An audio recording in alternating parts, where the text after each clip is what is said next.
Episode ke-6, Rumah Impian di Sungai Buloh. Malam itu, angin kampung berhembus lembut di Sungai Buloh. Rumah kecil yang baru siap dengan beranda sederhana itu berdiri megah walaupun tidak besar. Nadia duduk bersama Farhan, mengenang perjalanan panjang mereka membina rumah impian tanpa hutang. Fase pertama, tanah dan pelan kelulusan. Tahun 2017. Pakcik Farhan datang membawa kabar.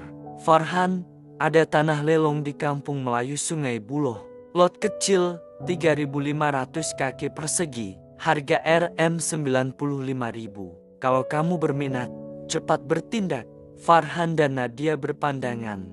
Dengan uang simpanan ASB dan simpanan tetap yang dikumpul hampir 15 tahun, mereka membayar tunai. Abang, tanah ini kecil saja, tapi cukup untuk kita, kata Nadia sambil memegang resit pembelian. Farhan tersenyum. Inilah tapak masa depan kita, tak perlu hutang ban. Namun, tidak semua menyambut berita itu dengan gembira. Abang Farhan mempersoalkan keputusan mereka. Kenapa tak ambil pinjaman saja? Cepat siap, tak susah. Farhan diam, memandang Nadia. Kita bukan kejar cepat, kita kejar tenang. Fase kedua, asas dan struktur utama. Tahun 2018 hingga 2019. 2 tahun kemudian, setelah simpanan gaji bulanan dan bonus tahunan mencukupi, kontraktor mulai meratakan tanah dan membina tiang konkrit. Kos keseluruhan Rp65.000. Farhan berdiri di tengah tapak rumah. Nad, sini nanti ruang tamu kita. Walaupun belum siap, aku udah nampak bayangan keluarga kita. Nadia tersenyum, membayangkan mereka sekeluarga mendekorasi ruang itu. Namun, harga besi melonjak tiba-tiba. Kontraktor menelepon. Farhan, harga besi naik. Kalau nak teruskan, kena tambah Rp8.000.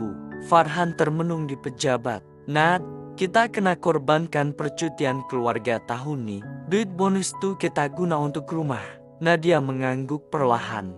Rumah ini lebih penting daripada percutian tahunan kita. Kita korbankan untuk rumah dahulu. Percutian boleh tunggu bila-bila nanti. Fase 3. Bumbung, dinding dan pembentungan. Tahun 2020.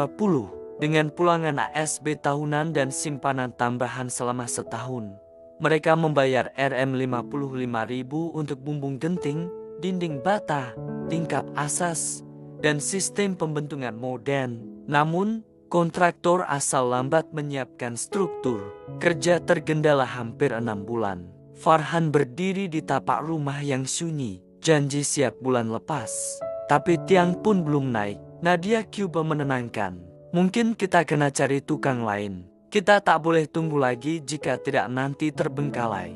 Malam pertama selepas bumbung dipasang, mereka tidur di lantai simen. Walaupun simen kasar, aku rasa damai. Rumah ini dah mulai hidup, bisik Farhan. Nadia mengangguk, matanya berkaca. Ya, abang, kita tidur di rumah sendiri. Fase 4, kemasan dalaman. Tahun 2021 hingga 2022, dengan simpanan gaji bulanan dan hasil jualan emas selama Nadia, mereka menyiapkan lantai jubin Rp15.000, cat dinding Rp5.000, serta pintu dan tingkap aluminium Rp10.000, jumlah Rp30.000. Namun, Farhan jatuh sakit ringan akibat kerja lebih masa. Nadia pula mengalami tekanan emosi. Nadia duduk di dapur sewa mereka, menangis perlahan. Abang kerja siang malam, tapi rumah masih belum siap. Farhan memegang bahunya. Rumah boleh tunggu, tapi awak tak boleh jatuh. Fase 5, kemasan luaran dan beranda. Tahun 2023 hingga 2024. Akhirnya, selepas 7 tahun, rumah itu lengkap dengan beranda kecil, pagar besi sederhana, dan lanskap ringkas. Kos Rp25.000 dibayar daripada kerja lebih masa Farhan dan keuntungan pelaburan unit trust. Sepanjang 7 tahun, godaan demi godaan datang dalam bentuk surat tawaran ban. Farhan membaca surat tawaran ban. Rp200.000, siap dalam 6 bulan. Nadia memandangnya. Kalau kita ambil, Kita hilang kebebasan. Farhan mengoyakkan surat itu. Rumah ini dibina atas prinsip, bukan tekanan. Malam itu Nadia dan Farhan bersama-sama anak-anak dan cucu-cucu mereka menikmati makan malam secara barbeque di halaman rumah mereka. Rumah ini mungkin sederhana, tapi bebas hutang. Itulah nikmat sebenar, kata Farhan. Nadia tersenyum. Rumah kecil, hati besar. Jumlah keseluruhan untuk menyiapkan rumah Farhan dan Nadia adalah seperti berikut.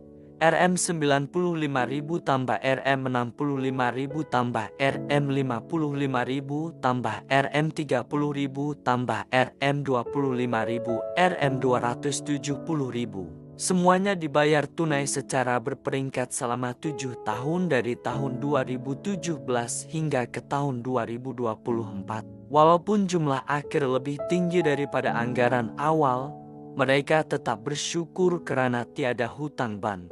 Bersambung ke episode yang akan datang.